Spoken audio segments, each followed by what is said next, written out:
Bienvenidos una vez más a su programa Visor Urbano. Señores, hoy tenemos un plato muy importante. Estaremos conversando sobre todo lo concerniente al derecho civil, cuáles son las responsabilidades de los desarrolladores, pero también las responsabilidades de los compradores. Esas personas que están buscando un apartamento, saber cuáles son las responsabilidades que tienen y también cuáles los alcances que tienen y hasta dónde llega la responsabilidad civil en las constructoras. Para este tema estaremos conversando con el licenciado Paul Maldonado, un experto en materia civil, que nos va a estar orientando a ustedes y a nosotros mismos también sobre esta problemática que muchas veces se da y que muchas veces desconocemos cuáles son los deberes y los derechos en este sentido. Acompáñanos a conocer un poquito más sobre esto después de la pausa.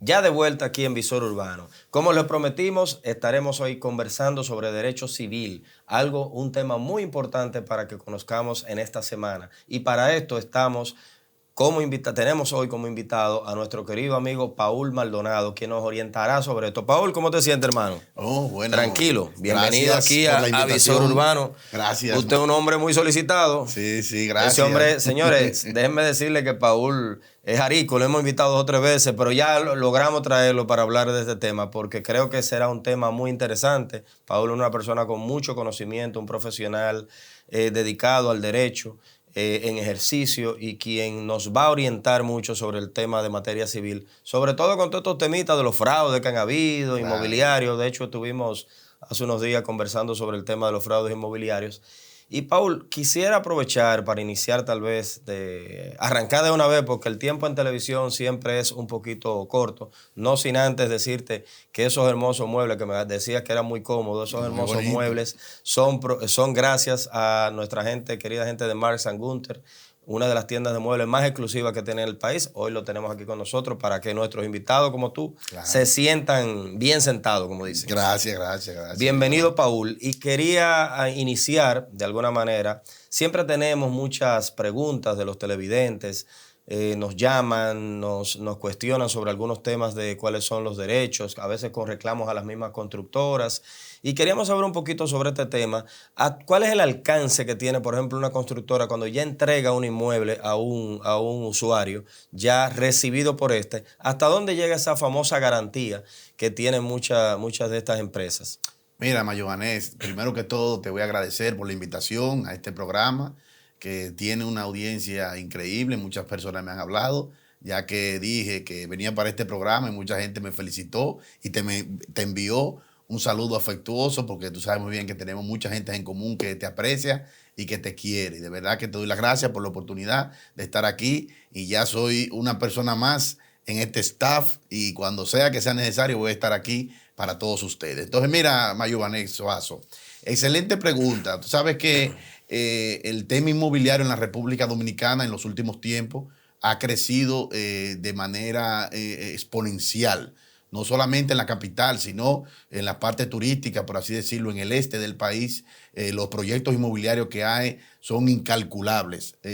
Las personas que han venido aquí a invertir su dinero, tanto nacionales como internacionales. Sin embargo, muchas veces no tomamos las medidas jurídicas legales del lugar, y por eso muchas veces nos podemos sentir estafados o timados por una persona que se quiera aprovechar de una persona en un proyecto determinado.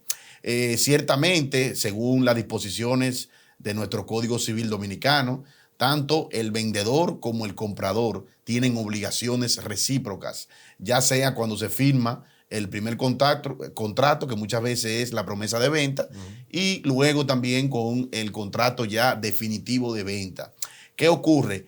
El comprador, por ponerle un ejemplo, tiene una obligación de 2 cosas, son las obligaciones que él tiene: de pagar el justo precio por el cual se ha establecido la venta, y de recibir el objeto de la contratación, que en este caso viene siendo un inmueble. Esas son las obligaciones del comprador.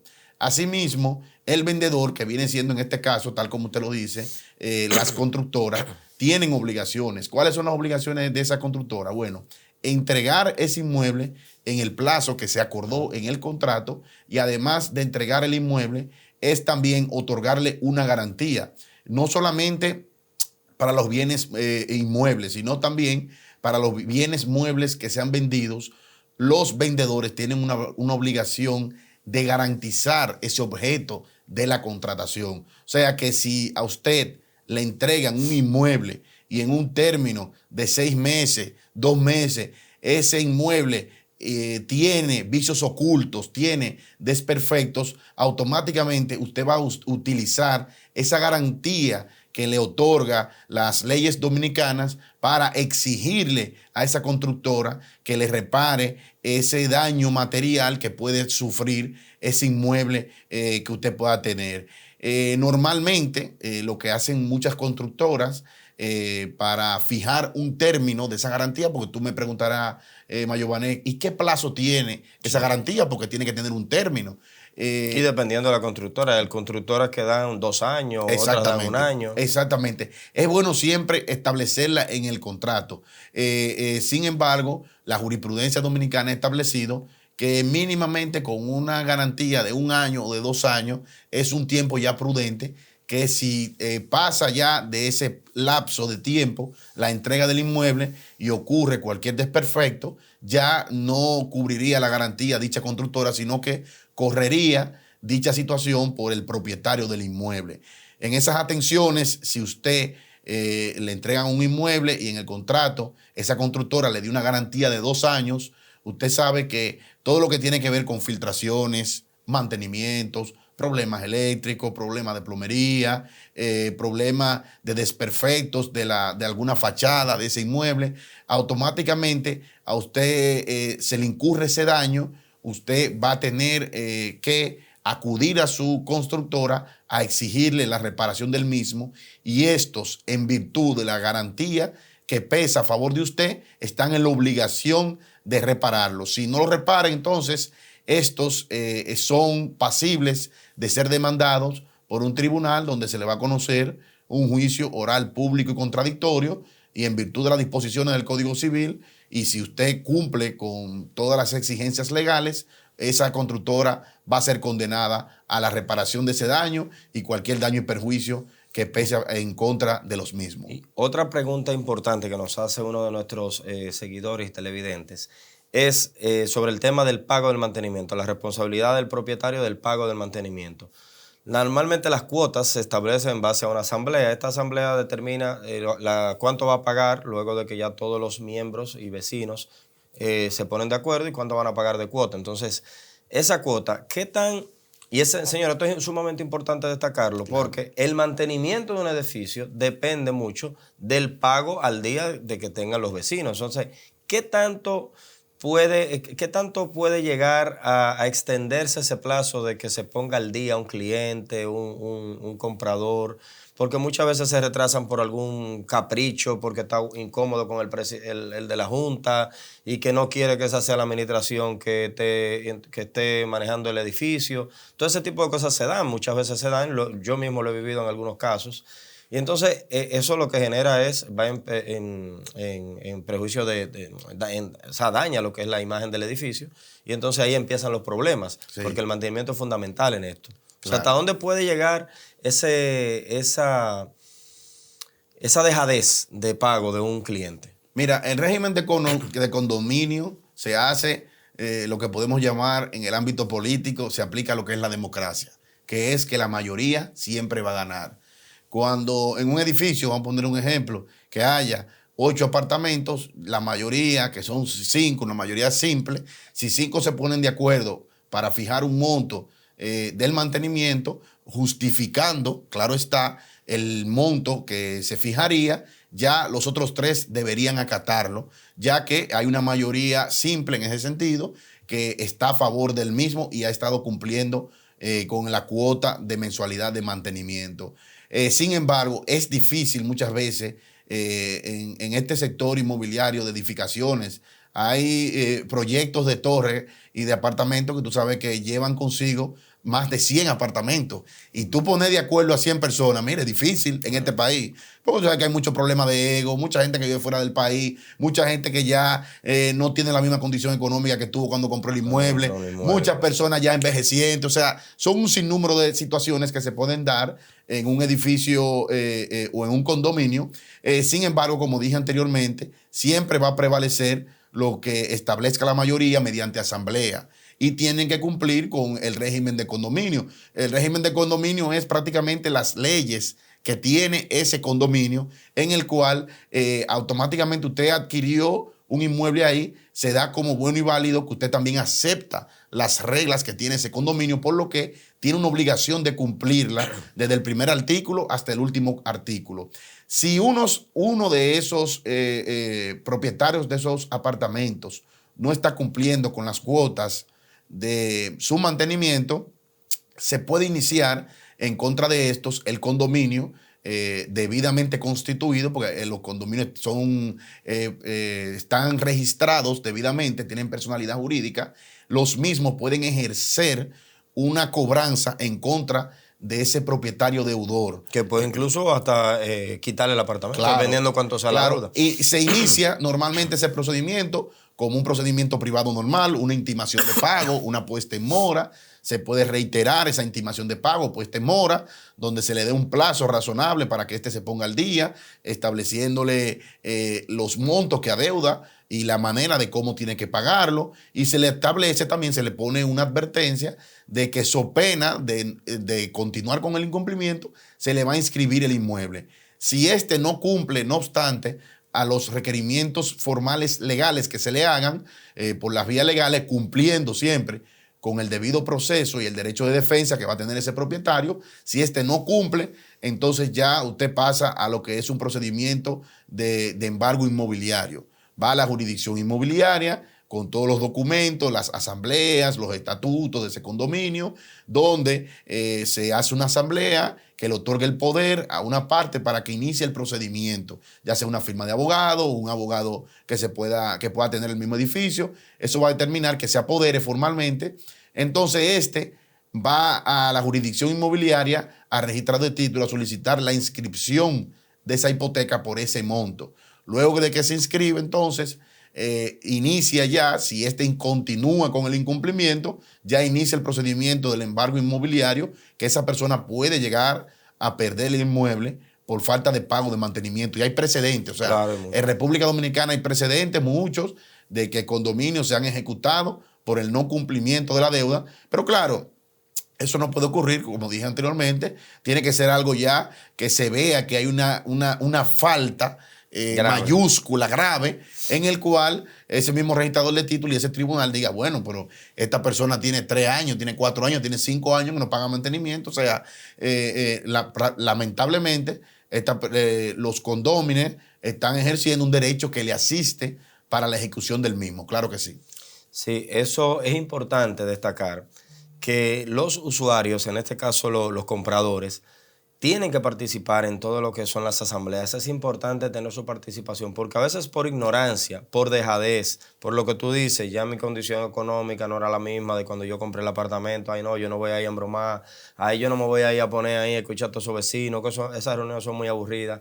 Ahí es donde usted conoce y de repente le pueden dar un palo sin usted darse cuenta. Claro. Y por no tener la participación y por usted no votar en su momento cuando tenía que votar. Y después vienen los arrepentimientos. Por eso que es importante que siempre los vecinos, eventualmente cuando hay una junta de condominio, estén participando de manera activa o pasiva, pero que estén vinculados sobre el proceso que se está dando. No, y ¿qué pasa, Mayobané? Que si tú no estás presente, tal como tú lo mencionas, tú permites que otro decida por ti. Claro. Algo que te pertenece, porque recuérdense que eso es un inmueble que es común de todos. O sea, se tiene prácticamente la misma participación, el mismo voto, tienen el mismo criterio para ser escuchado en la misma asamblea. Por lo que es importante, claro, como tú lo dices, que todo el que vive en un edificio se esté activamente participando, porque se pueden tomar muchas decisiones y usted tiene que estar ahí tomando las medidas del lugar, porque en un momento determinado una medida que se tome, que usted no participe, le puede afectar a un nivel que le puede causar una situación. Claro que sí. Mira, Paul, quisiera preguntarte, recientemente se aprobó el reglamento sobre lo que establece el reglamento de aplicación de la ley 368-22. Más bien, yo quisiera que tú le expliques un poquito a la ciudadanía, no tanto en profundidad lo del reglamento, porque es algo muy nuevo y todavía estamos en proceso de evaluarlo, pero más bien la diferencia en lo que es la ley y lo que es el reglamento de aplicación. O sea, para que la gente, nuestro televidente pueda entender qué es lo que establece la ley y qué es lo que establece y cuál es la función de la ley y la función del reglamento de aplicación. Mira, muchas leyes en la República Dominicana lo que contempla son los criterios y los artículos generales, donde en una ley se establece el motivo, vamos a suponer, una ley inicia estableciendo por qué ha sido creada. Algunos considerando que se ponen a inicio de la ley, se establece la necesidad de la misma, también se establece cuáles son las leyes adyacentes que se trabajaron para su promulgación y que tienen familiaridad con la misma. Y en ese sentido, la ley inicia con los articulados de la creación de la misma, quiénes son los entes que van a tener la competencia, a quiénes van a tener las atribuciones en la misma. Establece también muchas veces lo que son los procedimientos para el tema de las sanciones, quiénes son los sujetos obligados y delimita algún tipo de responsabilidad. Sin embargo, ¿no todas las leyes tienen un reglamento de aplicación o todas las leyes deben de tener un reglamento? Deberían, pero no todas la tienen. Hay muchas leyes que están promulgadas y no tienen reglamento de aplicación. Sin embargo, lo que hace el reglamento de aplicación es que le da una efectividad a que se cumpla la ley, ya que ya el reglamento, de una manera práctica, ya eso lo promulga prácticamente el Poder Ejecutivo, en la consultoría jurídica, hace ese reglamento y lo que busca es que esa ley sea mucho más efectiva, en donde un solo párrafo de una ley en un reglamento puede tener hasta 10, porque lo describe más detallado, o sea, lo sienta y lo aterriza cada articulado, artículo por artículo, qué significa, cuáles son los entes competentes y demás. Debería todas las leyes que sean promulgadas tener un reglamento de aplicación. Sin embargo, no todas la tienen, eso tengo que decirte, no todas las leyes la tienen y por eso hay muchas ambigüedades en muchas leyes que muchas veces no se saben cómo se ejecutan, no se sabe cómo es el tribunal competente, quiénes son los sujetos obligados, cuáles son los montos de las multas, de alguna tarifa, etcétera, etcétera. Entonces, lo que hace el reglamento es sentar las bases de algunas cosas que puedan quedar a la interpretación de la ley. Sí. Una pregunta, ¿las leyes, cada qué tiempo debe de actualizarse la ley? Bueno, es una excelente pregunta, pero yo te podría decir... Te lo estoy preguntando porque viene otro tema que es algo... Mira lo que pasa, las leyes deben de ir cambiando como va evolucionando la sociedad. Usted sabe que hace 20, 30 años, las leyes que existían en ese momento, muchas pueden estar en estos momentos vigentes, pero la efectividad de la misma hoy en día no es la misma, ya que con el tiempo, la misma evolución, la misma sociedad va cambiando prácticamente. Ya los medios digitales, los medios tecnológicos nos han trazado prácticamente la vida, no solamente de los dominicanos, sino a nivel mundial. Por lo que yo considero que las leyes siempre deben estar revisándose, es muy importante, por así decirlo, pero nosotros tenemos una gran deficiencia en ese sentido, porque nosotros tenemos leyes del siglo XIX, por así decirlo, o sea, leyes que han cumplido su objetivo hace muchísimo tiempo, pero lamentablemente hoy en día son las leyes que tenemos, el Congreso Nacional, sí, la Cámara de Diputados y el Senado no han podido modificar esa ley, no han podido actualizarla, más bien, y lamentablemente nos tenemos que regir por el que tenemos. ¿Y qué es lo que están haciendo entonces nuestros honorables ediles? Bueno, nuestros honorables congresistas deberían actualizar muchas leyes que ya se necesitan en la República Dominicana. Muchas. Vamos a ponerte un ejemplo.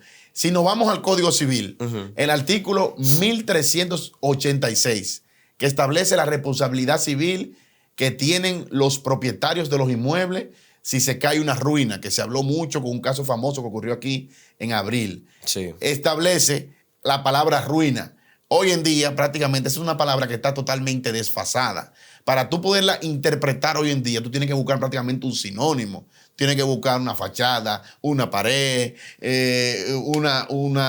un techo. Pues ya ruina prácticamente, ya eso se usaba en el siglo pasado, por así decirlo. Entonces, eso es nuestro Código Civil, que es un código que viene de cuando Napoleón, ya Por tú puedes ejemplo, saber. nosotros, ya lamentablemente todo tiempo en televisión, ya de una vez te sacan el letrerito. Yo tengo que hablar con los dueños de este canal para ver si nos regalan ni aunque sea media hora más para hablar, porque estos temas son Claro. muy interesantes. Pero antes de terminar, precisamente te hago la pregunta porque hay un caso particular que a nosotros, a mí como arquitecto, planificador urbano, me llama mucho la atención. Nosotros tenemos el urbanismo y el ornato lo rige la ley 675-44 del año de 1944. Sí. La ciudad ha ido evolucionando de una manera extremadamente acelerada.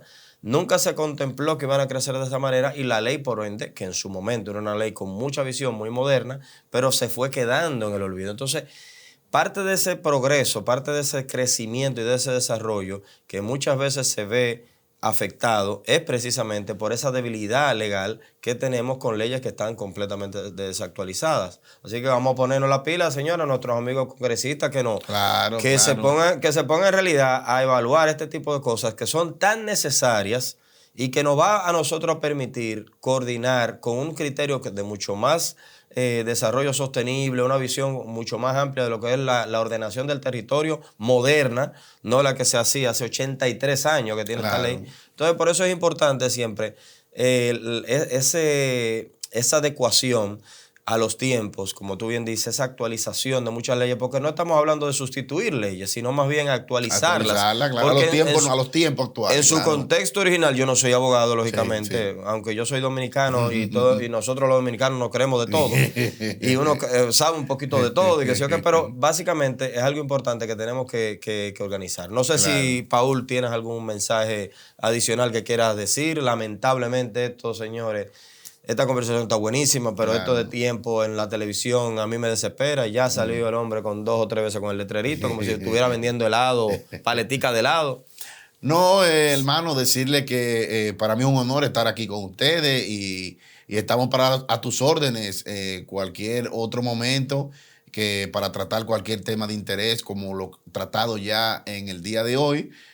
Seguimos viniendo aquí para educar No, desde pero un tú no te plano, vas y yo preguntarte también claro, desde un plano cosas. académico, preguntar, hablando de un plano académico, ya de los conocimientos de nosotros como abogado privado que somos, claro que sí. Paul, señor, es un militante político activo. Son hombres, porque no hemos hablado, nada más hemos hablado de la parte profesional, un militante político activo. Paul, ¿algunos planes para el futuro? Tal vez políticamente está evaluando un Sí. dirigente del PRM, del partido de gobierno, funcionario actual de una institución pública que si nos dieran el patrocinio de una vez tirara que era promesa, pero vamos a ver si nuestro amigo Adolfo Pérez Claro. escucha este programa. Bueno, mira, hermano, en estos momentos no tenemos ni siquiera el primer año del primer mandato de Luis Abinader que ganó en el año 2024.